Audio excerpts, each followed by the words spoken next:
Alright, mga ka-plastic. And this is me again, Big Sue. Right back at it again with another content.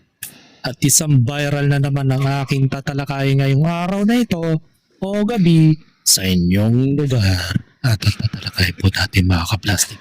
Ayan tungkol dito sa mga naglalabas sa mga kababuyan sa social media na kung saan meron pong pauso ang mga kabataan na kung saan ay nakakaalarma na ito na maging ang Facebook, TikTok, Threads at kung ano-ano pang mga social media platforms na pwedeng pasukan ng mga kababuyan sa social media.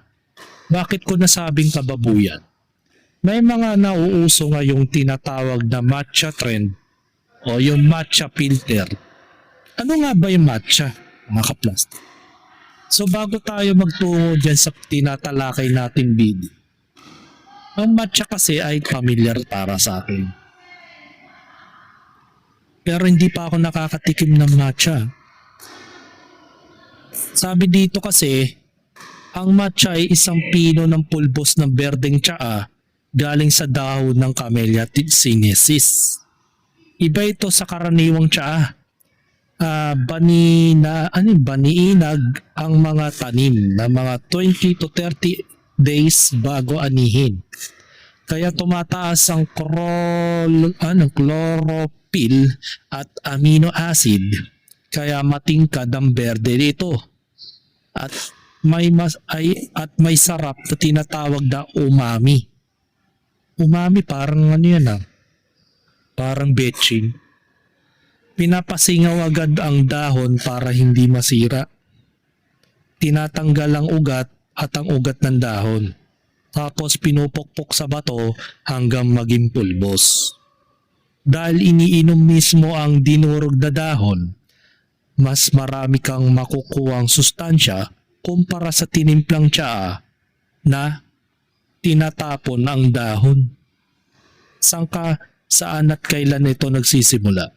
Nagsimula ang ugat na ito sa China noong panahon ng Tang o 618 to 907 AD.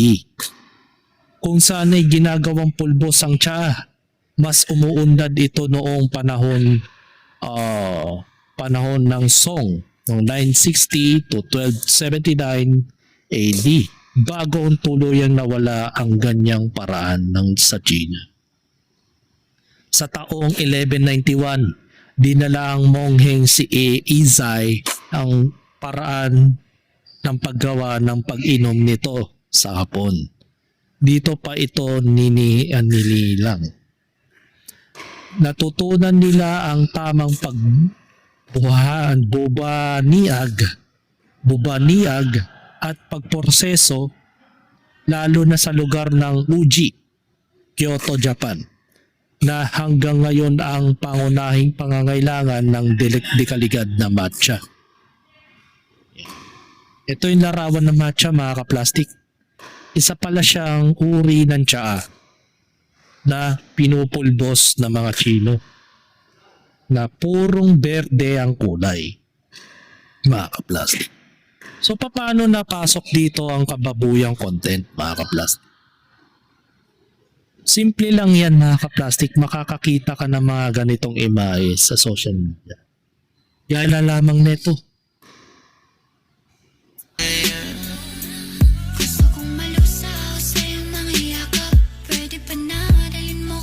Diba? Huwag na nating dahil may copyright po yung video na yan.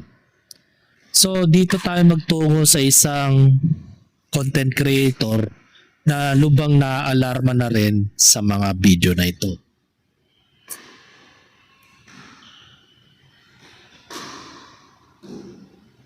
Panoorin natin. Mga mommies and daddies, meron na naman tayong babantayang mga kababuyang ginagawa ng ilan sa ating mga kababayan. No? Kung nakikita nyo, may nauuso ngayong filter yung tinatawag nila. Matcha filter ba yan? Tapos mga matcha lover. At kung makikita nyo po, isa yung filter na parang hindi makita yung kung sino yung nasa likod ng filter. At kung makikita nyo rin, yung gumagawa nung nasa likod ng filter niyan, kung ano-ano pinagagawa sa kata, hinahawakan nila yung private part nila or kung ano man. 'di ba, mga sexual na gawain, pwede ba merong tamang lugar diyan, no? Hindi sa pagmamalinis. Doon kayo sa ibang website, bakit dito kayo nagkakalat sa mga social media? Na hindi nyo ba alam, pwedeng makita yan ng mga bata. Sobrang baba ng utak ninyo. Imagine niyo kung makita yan ng mga 13, 12, 14, 15, 16. Diba? Hindi sa nagmamalinis tayo pero may tamang lugar para dyan. Hindi para dito. At ikaw naman, tong AI ng Facebook na to, pag sa mga ganyan, okay lang sa'yo, no? Pero pag mga matitinong content, ayaw mo ipa-viral, tarantado. So, yun lang. Siyempre, lalo na sa may mga teenager na anak, no? Wala. Paano nyo mababantayan yan? May mga ganyang mga mahinang kokote yung nagkakalat sa social media ngayon. Tatagos at tatagos talaga at hindi talaga lahat mapi-filter papunta sa... Hindi lahat mapi-filter, no? So, kailangan nyo na open communication sa inyong mga anak at sabihin kung ano yung meron. No? Ito mga hindi mahal na magulang yan eh. Naghahanap ng pansin sa social media. Actually, karamihan sa mga gumagawa niyan, mga kaplastik, ay yung mga kabataan na parang iniisip lang nila is normal lang magpa-thirst trap. Sobra na yung pagiging thirst trapper ng mga kababaihan. Hindi lang kababaihan, pati mga kalalakihan, mga kaplastik. Ipinagmamalaki nila na parang sila ay nakakagawa ng mga ganung bagay. Na ipipilterize lang nila ng kulay matcha yung screen. Na sa gayon na hindi sila makilala. Kahit naman hindi sila makilala ang ginagamit nilang Facebook account mismong sila mismo. O kaya mga TikTok account. Sila rin mismo. Di ba? Ang masakit pa dito mga kaplastik, nakakalusot to sa TikTok, sa Facebook, at sa iba pang mga platform. Samantala kapag ikaw ay nagko-commentary o yung mga nagko-content ka nang about sa mga nangyayari sa buhay natin, ay nire-restrict ni TikTok at ni YouTube, ni Facebook at the same time. So tarantado talaga tong mga platform na to, no? Pero pagkababuyan ng pinag-uusapan, napakabilis ni Meta. Napakabilis ni TikTok, ni YouTube. Kasi nga nagte-trending. So hindi nila naiisip yung community guidelines. At dikit sa lahat mga kaplastik, ba't nasaan ang CICC ngayon sa mga oras na ito? Na dapat 24/7 iniimbestigahan nyo kung saan nanggagaling ang ganitong klaseng kababuyan. Akala ko ba ang CICC ay 24/7 na nagmamatsyag sa mga social media accounts? Pero bakit parang hindi yata sila gumagawa ng paraan? Parang binabaliwala yung mga ito. So panoorin natin yung mga kababuyan. Ito bang i-blurred lang natin yung video? Ito. Pag sinearch mo yung keyword na matcha lover, mga kaplastik, marami ka na makikita mga sort of videos about sa matcha filter. Makikita nyo, may iba pa dyan, medyo mainhin pa yung mga filter nila. Meron namang iba na talagang malala, mga kaplastik, diba? Hindi ba nakikita ng CICC yan? Matindi. Meron pa mga ganyan, mga kaplastik.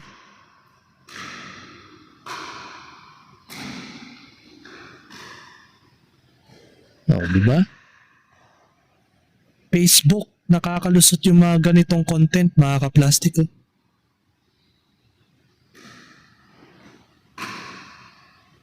Yan, ang dami.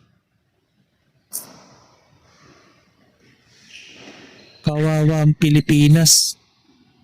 Hindi nababantayan. Karamihan dyan mga bata. Siguro mga age 14 to 18 years old yung mga nagpipilter na mga ganyan. Mga nag-aaral pa yan ng mga high school. Diba? Merong iba dyan matitindi ang mga filter. Yan, halatang halata naman Sa mga imahe nga lang. Ayoko lang siyang dahil may copyright yung music. Yan, makikita niyo yung mga ganyan, no?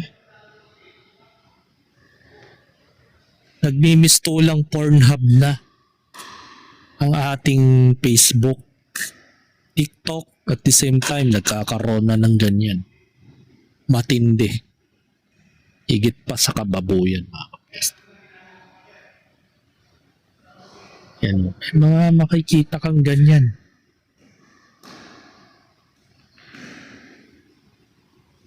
Sagad-sagaran ng kababuyan, mga kapatid.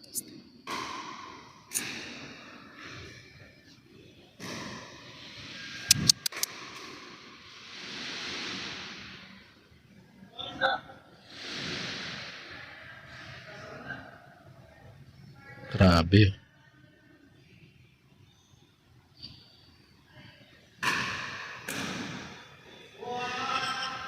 Sana di na lang sila nag-filter kung gusto rin naman nilang i-expose sa social media yung mga ganyan.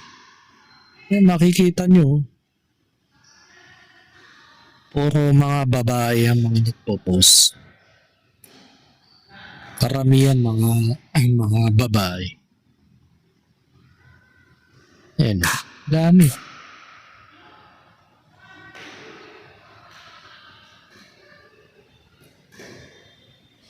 Grabe yun. Yan ba mga nakukuha nilang matutunan sa mga Telegram, di ba? Maraming ganyan.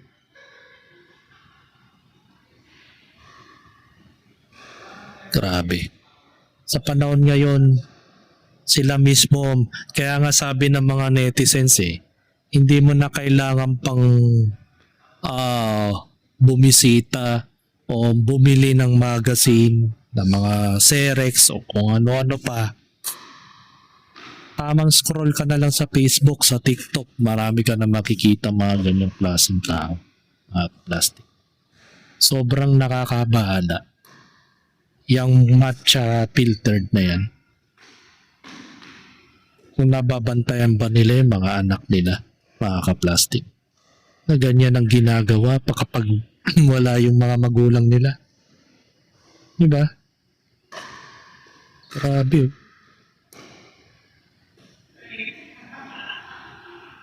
Pag sinearch mo lang yung matcha lover, marami ka na mapapanood na mga ganito. Yan. May mga lalaki rin. Kader-der, mga ka-plastic.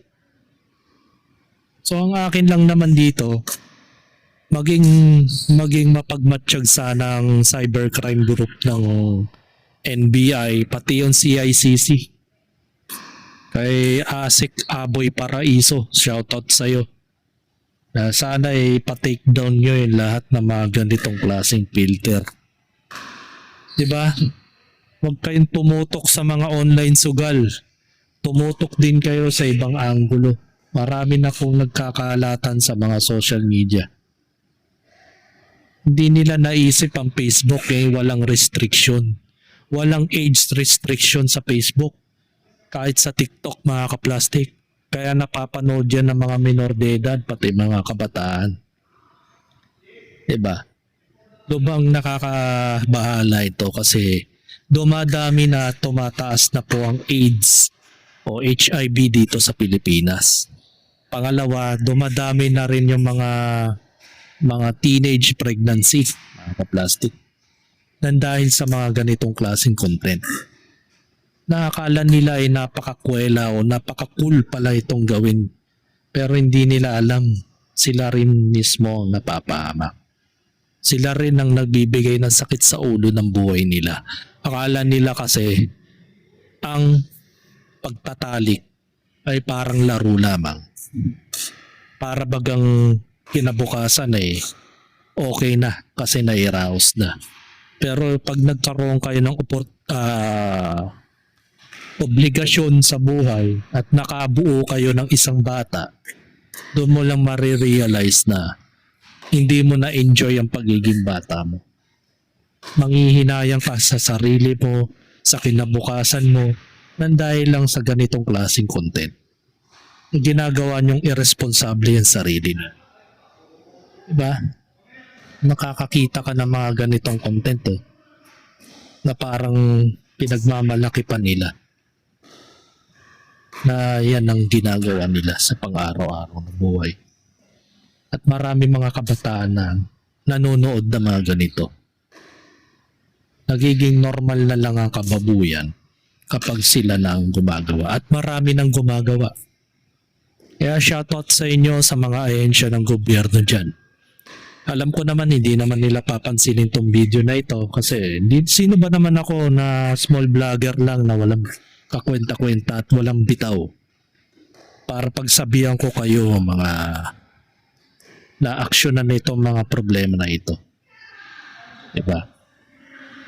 Pero lubang nakaka-alarma kasi tumataas ang kaso ng HIV, teenage pregnancy at kung ano-ano pa. Dahilan kung bakit sobrang sumisiksik na ang Metro Manila dahil sa mga ganitong klaseng content. Ginagawan nila ng katarantaduhan, kababuyan at lahat.